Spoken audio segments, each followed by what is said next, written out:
From rather foolish publicity stunts to just rubbing up top stars the wrong way. These are those exact moments wrestlers wreck their own careers in this business. So I'm Gareth from What Culture Wrestling, and here are those wrestlers who destroyed their careers in a single moment. Bronson Matthews. Imagine it's your first day in an administrative role for a finance company, if you will. Somebody higher up than you has obstructed a doorway that you want to walk through just chatting away to one of your colleagues. They didn't mean to get in your way, but you right now are annoyed. So annoyed in fact that you send out a company-wide email expressing exactly how irritated you are. You have annihilated your reputation, and because you're pretty much the most expendable person in the company at that moment in time, you're probably going to get fired. Now this isn't a real scenario because nobody would ever be that stupid, would they? Except in wrestling, where this essentially happened. Bronson Matthews won the 6th season of WWE Tough Enough, which was hardly going to kickstart his career and send him straight into the main event. But still, neither was burying the social outcasts as jobbers on Twitter. This apparently pissed off the likes of Kevin Owens and Cody Rhodes and a few other people, and it got to the point where Matthews was eventually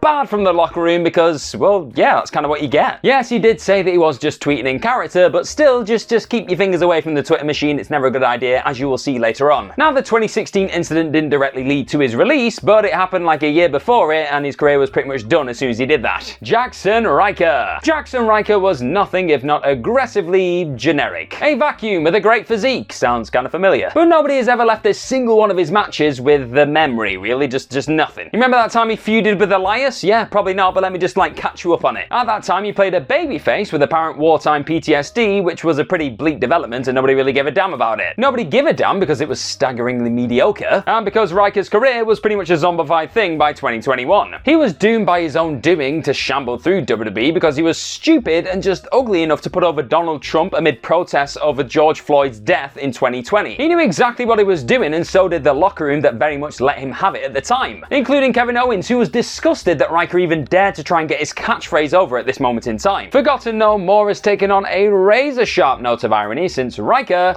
has only wrestled 5 times since leaving WWE. Jessica Havoc. Like I said before, don't tweet. There is no point, absolutely none. Or let's just be a bit more accurate, don't be a piece of crap. Jessica Havoc ruined her chances of ever making it in WWE when midway through a tryout that she felt was going kind of pretty well, people excavated old tweets of hers. And this was all according to a blog post. They ranged from spectacularly ill-advised to abhorrent in nature. While trying to get noticed on the independents, she absolutely buried WWE's Divas division, which, while fair, was again pretty stupid. Far more stupid and, well, awful was her decision to tweet out what she claims were ironic, racist jokes between friends. The "it was banter" excuse didn't really convince many people, and Havoc was consigned to virtual Impact Wrestling obscurity forevermore. Enzo Omore. Now, it was pretty unlikely that Enzo Omore was ever going to make his way back to WWE after he was released in 2018. He was fired after failing to inform WWE about a sexual assault allegation against him, and then he went and pursued a hip-hop career, as you do. Enzo wasn't a great wrestler, but that was never really his appeal, was it? He was a promo guy, and he was very good at it. But he was loathed by many of his peers because he was apparently quite an obnoxious guy who was absolutely in love with himself. Now, it was unlikely that he was ever going to go back to WWE after all of that, but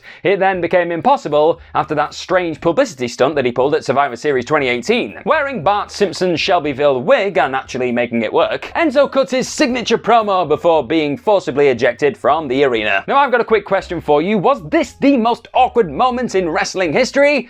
I mean, it probably wasn't, but I want to know what you think is in the comment section down below. Tessa Blanchard. At her best and most motivated, Tessa Blanchard was outstanding before the likes of Rhea Ripley started lapping her. Incredibly physical, her power game was super legitimate, and she registered everything she did brilliantly. She exuded presence and was drenched in confidence. She also had the reputation. The reputation of being a complete and utter arrogant pain in the ass that nobody really liked. And this all allegedly cost her a job in WWE. With WWE, according to Dave Meltzer of the Wrestling Observer, believing that she had a bit of a bad attitude when she attended a tryout many years ago. Simply put, wherever Tessa went, trouble usually followed. But she was consistently successful in Impact Wrestling, it's worth saying. On the eve of her big moment though, when she was set to dethrone Sami Callihan for the World Damn Championship, Chelsea Green and Allysin Kay, amongst others, accused Tessa variously of belittling her peers, and even spitting in a black performer's face and calling her a pretty vile racist slur. A series of callous behaviours cost Tessa her career, but the backlash came after one specific burst. Alex Riley. Alex Riley really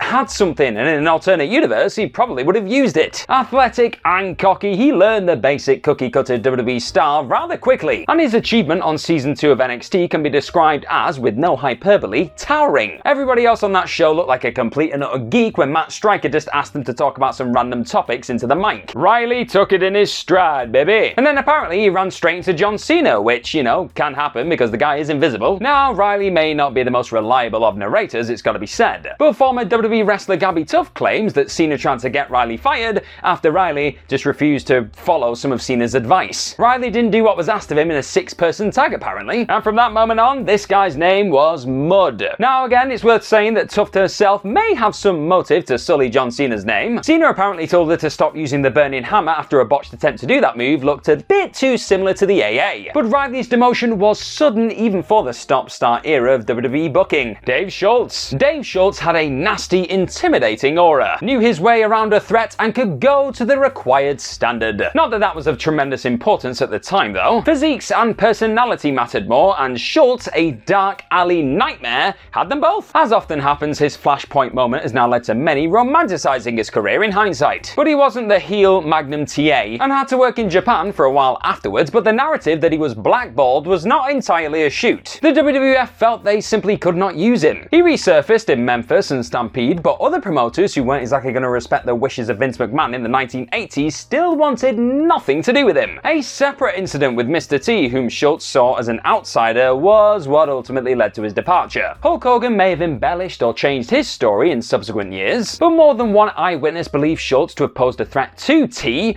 and he was seen as a liability. His career was destroyed of his own doing ultimately. Austin Aries. Austin Aries was one of the best performers on the planet. In 2012, his matches flowed with the craftsmanship of some of the best ever. Everything he did he just nailed, and in general he was every bit as good as he felt he was. And the greatest man who ever lived shtick was no gimmick, ladies and gentlemen. The man's opinion of himself was higher than he was. Now that's not saying much, but you get what I mean. Aries was also infamous for rubbing people up the wrong way. Aries, who was often quite a nasty piece of work, managed to secure work time and time again because he was that damn gifted, sadly. People forget that now because he turned into something worse than a heel with his nonsense misinformation stuff in the pandemic, but he was genuinely fantastic for a time. He doesn't get any work, and he hasn't for years now. It is out of the question though, because he completely no-sold Johnny Impact at Bound for Glory 2018, and then just simply upped and left after the finish of the main event. If he and Johnny were in cahoots, apparently, Impact and them certainly were not. He claims it was a work, brother, but what money did it draw, and what the hell was the whole point of it? This marked the last occasion in which Aries worked for a promotion of any real renown, because in this moment, he proved himself to be a massive self-serving liability. And Ivelisse. Branded with the euphemistic difficult to work with tag early on in her career, AEW founder Tony Khan nonetheless took the risk. His women's division, already painfully thin, was decimated by the pandemic. The early idea to import experienced and exciting Joshi talent was rendered impossible due to travel issues, leaving a green crop of performers who were struggling to transition to national television wrestling. This wasn't their fault, they'd just come up in a women's independent wrestling scene that barely functioned as a feeder system. Tony Khan might be guilty of perpetuating the bleak cycle of women's wrestling in the US, but it's always existed, and all this gave Ivelisse a way in. Firstly, she could go, and without being blow away awesome, she could still work a snug and convincing style, and she had the experience to work TV-length matches without getting entirely lost. She was paired with Thunder Rosa on the 10th of September 2020 Dynamite, which was otherwise a bit of an all-timer. After more than a few stiff shots thrown in either direction, Ivelisse sat in a Thunder Rosa submission like a toddler that had just been told they have to give their dummy to Santa this year. Now, while it should be noted that the two did work together in a tag team match a couple of weeks later with no issue, in various media interviews after being dropped, Ivelisse alleged systemic mistreatment from the coaching staff. Blaming everybody but herself, once more, it's exceedingly unlikely that she'll work in the mainstream ever again.